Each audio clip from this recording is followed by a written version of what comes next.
পারস্য উপসাগরের আকাশে সূর্যোদয়ের পরপর একটি অত্যন্ত গোপনীয় এবং বিপজ্জনক অভিযান শুরু হয়েছিল। দুটি অত্যাধুনিক আমেরিকান F-22 র্যাপটর যুদ্ধবিমান প্রচণ্ড গতি নিয়ে ধেয়ে চলেছিল ইরানি আকাশের দিকে। ঘড়িতে তখন মাত্র সকাল 8:13।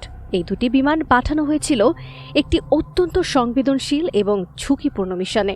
তাদের চূড়ান্ত লক্ষ্য ছিল ইরানের দক্ষিণ মরুভূমিতে অবস্থিত একটি গুরুত্বপূর্ণ সামরিক ঘাঁটি।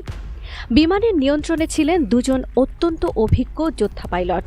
একজন ছিলেন ক্যাপ্টেন ডেভিড এবং অপরজন ছিলেন রয়্যাল স্নো, যিনি আন্তর্জাতিক যুদ্ধক্ষেত্রে বছরের পর বছর সেবা দিয়েছেন। তবে তাদের সবচেয়ে বড় সমস্যা ছিল সময়। মাত্র 17 মিনিটের সংক্ষিপ্ত সময়সীমা পেয়েছিলেন তারা, যার মধ্যে মিশন সম্পন্ন করে আবার সুরক্ষিত আন্তর্জাতিক আকাশ সীমায় ফিরে আসতে হবে। এই সময়সীমা নির্ধারিত হয়েছিল সূক্ষ্ম কৌশলগত বিবেচনা অনুযায়ী, কারণ তারা পুরোপুরি সচেতন ছিলেন যে সকাল 8:30টার পর থেকেই ইরানের উত্তর অঞ্চলের সব সামরিক ঘাঁটি সম্পূর্ণভাবে সক্রিয় এবং প্রস্তুত হয়ে যায়। তাই তারা বুদ্ধিমত্তার সাথে এই সময়সীমা নির্বাচন করেছিলেন, যখন সামরিক ইউনিটগুলো প্রধানত সকালের দৈনন্দিন পরিচালনা এবং প্রস্তুতিমূলক কাজকর্মে ব্যস্ত থাকে এবং পুরো নজরদারি ব্যবস্থা সম্পূর্ণভাবে সক্রিয় না থাকলেও চলে। তাদের পরিকল্পিত রুট ছিল হরমুজ প্রণালীর উপর দিয়ে অত্যন্ত নিচু উচ্চতায় ঝড়ের গতিতে উড়ে দক্ষিণ এলাকার গভীরে প্রবেশ করা।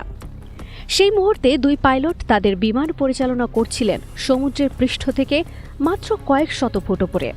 তাদের গতিবেগ ছিল অসাধারণ প্রচণ্ড এবং বাস্তবসম্মত নয় এমন মনে হয়। প্রতি ঘন্টায় 2000 কিলোমিটারেরও বেশি গতিতে ছুটে চলা এই স্টিলথ যুদ্ধবিমানগুলোকে ধরতে পারে এমন কোনো সাধারণ বিমান বিশ্বে খুঁজে পাওয়া অত্যন্ত কঠিন। পাইলটরা পূর্ণ আত্মবিশ্বাসের সাথে জানতেন যে ইরানের দেশীয় সামরিক বিমান বহরে এমন কোনো আধুনিক এবং দ্রুত যুদ্ধবিমান নেই যা তাদের গতি ধরতে পারবে।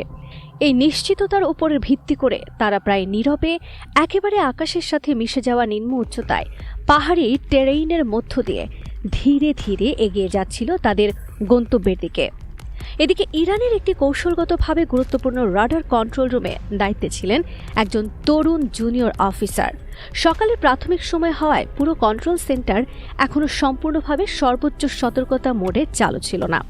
জুনিয়র অফিসার প্রধানত রুটিং, মনিটরিং এবং পর্যবেক্ষণের কাজ সামলাচ্ছিলেন। তিনি মনোযোগ সহকারে রাডার স্ক্রিন পর্যবেক্ষণ করছিলেন, কোনো অস্বাভাবিক বা সন্দেহজনক সংকেত উদ্ভূত হয় কিনা। হঠাৎ কিছু একটা অপ্রত্যাশিত ঘটল। তার রাডার স্ক্রিনে দুটি অস্পষ্ট এবং দুর্বল সংকেত হালকাভাবে ফ্ল্যাশ করে উঠল। এই সংকেতগুলো কয়েক সেকেন্ড স্ক্রিনে থাকার পর আবার অদৃশ্য হয়ে গেল। প্রথম দৃষ্টিতে এই অসচেতনতা বুঝতে পারলেন না আমাদের তরুণ অফিসার। নতুন এবং অভিজ্ঞতার অভাবে তিনি এই পরিস্থিতি নিয়ে চিন্তিত এবং সংশয়ী হয়ে পড়েন। তবে সতর্কতার স্বার্থে তিনি দ্রুত একজন অভিজ্ঞ সিনিয়র অফিসারকে ডেকে আনেন। সিনিয়র অফিসার এসে রাডার স্ক্রিনের দিকে তাকিয়ে প্রথমবার কোনো সিগন্যাল দেখতে পাননি।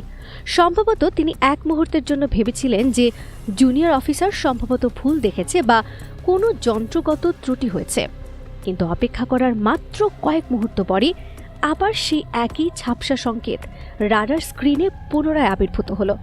এইবারের অভিজ্ঞ অফিসার তাৎক্ষণিকভাবে বুঝতে পারলেন যে বিষয়টি সাধারণ বা নিয়মিত কিছু নয়, কারণ হরমুজ প্রণালী অঞ্চলে সাধারণত যুদ্ধবিমানের কোনো আন্তঃসীমান্ত চলাচল ঘটে না। বিশেষত আন্তর্জাতিক নির্ধারিত আকাশসীমার ওই নির্দিষ্ট অংশে সামরিক অনুশীলন বা চলাচল অত্যন্ত বিরল এবং ঘটনা দুর্লভ। এই গুরুত্বপূর্ণ উপলব্ধির অবিলম্বে সিনিয়র অফিসার সর্বোচ্চ স্তরের উন্নত রাডার এবং প্রতিরক্ষা ব্যবস্থা জরুরি ভিত্তিতে সক্রিয় করার অর্ডার দেন। কিন্তু সকালের প্রাথমিক সময় এই অপারেশনাল চ্যালেঞ্জ সৃষ্টি করল। সব ইউনিট এবং সিস্টেম সম্পূর্ণভাবে প্রস্তুত এবং সক্রিয় হতে প্রয়োজনীয় সময় পাচ্ছিল না। অনেক উন্নত সিস্টেম তখন স্ট্যান্ড বাই বা সংরক্ষণ মোডে অবস্থান করছিল এবং সম্পূর্ণ প্রস্তুতির জন্য প্রায় 10 থেকে 15 মিনিটের মতো সময় প্রয়োজন হবে। এই মূল্যবান সময় সব মিলিয়ে আগামী পরিঘটনায় সিদ্ধান্তমূলক ভূমিকা পালন করবে। আকাশে ওড়ার সেই দুই পাইলট হঠাৎ করে তাদের বিমানের অ্যালার্ম সিস্টেম সক্রিয় হতে দেখেন এবং শোনেন বিমানের অভ্যন্তরীণ সেন্সর পরিষ্কারভাবে নির্দেশ করছিল যে কোনো সংকেত অথবা ডিভাইস তাদের বিমানকে রাডার লক করে ফেলেছে। এর মানে কোনো বায়ু প্রতিরক্ষা ব্যবস্থা অথবা ক্ষেপণাস্ত্র লঞ্চ সিস্টেম তাদের অবস্থান চিহ্নিত করে শনাক্ত করার চেষ্টা করছে। এই হঠাৎ পরিবর্তন পাইলটদের অবাক এবং সম্ভাব্য বিপদের সম্মুখীন করে তোলে। তারা হতবাক হয়ে যান, কারণ তারা পূর্ণভাবে নিশ্চিত ছিলেন যে তাদের স্টিলথ প্রযুক্তি এত নিম্ন উচ্চতায় এবং অত্যন্ত দ্রুতগতিতে ওড়ার সময় তাদের সম্পূর্ণ অদৃশ্য রাখবে এবং কোনো রাডারে ধরা পড়ার কোনো সম্ভাবনা থাকবে না। অল্প সময়ের মধ্যে তাদের সমস্ত উদ্বেগ বাস্তবে পরিণত হয়। তারা তাদের সামনের আকাশে দ্রুত গতিতে আসন্ন একটি ক্ষেপণাস্ত্র স্পষ্টভাবে দেখতে পান। ইরান সাধারণত তার বায়ু প্রতিরক্ষার জন্য S-3000 সিরিজের অত্যাধুনিক সিস্টেম নিয়োগ করে থাকে। এই সিস্টেম থেকে নিক্ষিপ্ত ক্ষেপণাস্ত্রগুলো প্রতি ঘন্টায় প্রায় 2000 কিলোমিটার গতিতে উড়ে লক্ষ্যবস্তুতে নিখুঁতভাবে ট্র্যাক এবং অনুসরণ করতে পারে। তাৎক্ষণিক প্রতিক্রিয়া হিসেবে দুই পাইলট তাদের বিমানের অত্যাধুনিক ফ্লেয়ার প্রতিরক্ষা ব্যবস্থা তাৎক্ষণিকভাবে চালু করে দেন। ফ্লেয়ার হল উচ্চ তাপমাত্রার কৃত্রিম লক্ষ্যবস্তু, যা তাপ অনুসন্ধানী ক্ষেপণাস্ত্রকে প্রকৃত লক্ষ্য থেকে বিভ্রান্ত করার জন্য ব্যবহার করা হয়। কিন্তু তাদের ভাগ্য দ্রুত খারাপ হতে থাকে। ইরানের প্রতিরক্ষা ব্যবস্থা একের পর এক 6টি অতিরিক্ত ক্ষেপণাস্ত্র ক্রমাগত নিক্ষেপ করতে থাকে। এই তীব্র পরিস্থিতির মুখোমুখি হয়ে দুটি জেট অবিলম্বে আন্তর্জাতিক আকাশসীমার নিরাপদ আশ্রয়ের দিকে অবিশ্বাস্য গতিতে ফিরতে শুরু করে। রাডার কন্ট্রোল রুমের অফিসাররা তাদের স্ক্রিনে দেখতে পাচ্ছিলেন সেই দুটি অস্পষ্ট সংকেত দ্রুত সরে যাচ্ছে এবং তাদের গতিশীল পলায়ন প্রক্রিয়া পর্যবেক্ষণ করছিলেন। তবে কয়েক সেকেন্ড পরেই ট্র্যাজেডি ঘটে। দুটি সংকেতের একটি হঠাৎ সম্পূর্ণভাবে রাডার স্ক্রিন থেকে অন্তর্ধান হয়ে যায় এবং আর কখনো ফিরে আসে না। সিনিয়র রাডার অফিসার তৎক্ষণাৎ বুঝতে পারেন যে অন্যতম ক্ষেপণাস্ত্র সাফল্যের সাথে তার নির্ধারিত লক্ষ্যে পৌঁছেছে এবং সম্ভবত তার লক্ষ্যবস্তুতে সরাসরি আঘাত করেছে। এই নাটকীয় ঘটনা অবিলম্বে বিশ্বব্যাপী সংবাদ মাধ্যম এবং ডিজিটাল সোশ্যাল মিডিয়া প্ল্যাটফর্মে ভাইরাল হয়ে ছড়িয়ে পড়ে। বিভিন্ন মিডিয়া আউটলেট এবং বিশ্লেষক তাৎক্ষণিক বিরোধপূর্ণ এবং পরস্পর বিরুদ্ধ তথ্য সম্প্রচার শুরু করে। কেউ বলছিল একটি আমেরিকান যুদ্ধবিমান অবশ্যই ভূ আঘাত হয়েছে এবং ধ্বংস হয়েছে। অন্যরা জোর দিয়ে বলছিল যে উভয় পাইলট সম্ভবত নিরাপদে পালিয়ে এসেছেন। শেষ পর্যন্ত আমেরিকার রাষ্ট্রীয় প্রতিরক্ষা বিভাগ একটি অফিসিয়াল বিবৃতি প্রদান করে জানায় যে এটি ছিল পুরোপুরি একটি নিয়মিত এবং পরিকল্পিত সামরিক অনুশীলন মিশন এবং বিমানগুলি অসাবধানে সেই অঞ্চলের নিকটবর্তী হয়ে গিয়েছিল। তবে সামরিক বিশ্লেষক এবং নিরাপত্তা বিশেষজ্ঞরা এই ব্যাখ্যায় খুব একটা আস্থাশীল বলে মনে হচ্ছে না।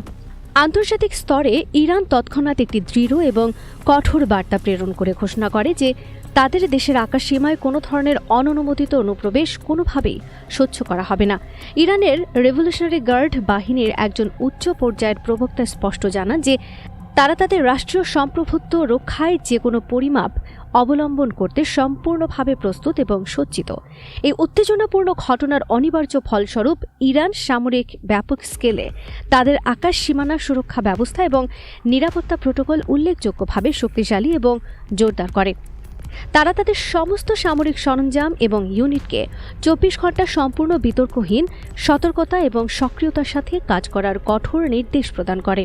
এই পদক্ষেপ গৃহীত হয় কারণ মধ্যপ্রাচ্যের বর্তমান সংকট এবং রাজনৈতিক উত্তেজনা বিবেচনা করে ইরান তাদের জাতীয় আকাশসীমায় এক বিন্দু পরিমাণ সামরিক আপোষ বা ছাড় দেওয়ার কোনো অবকাশ রাখতে পারছে না।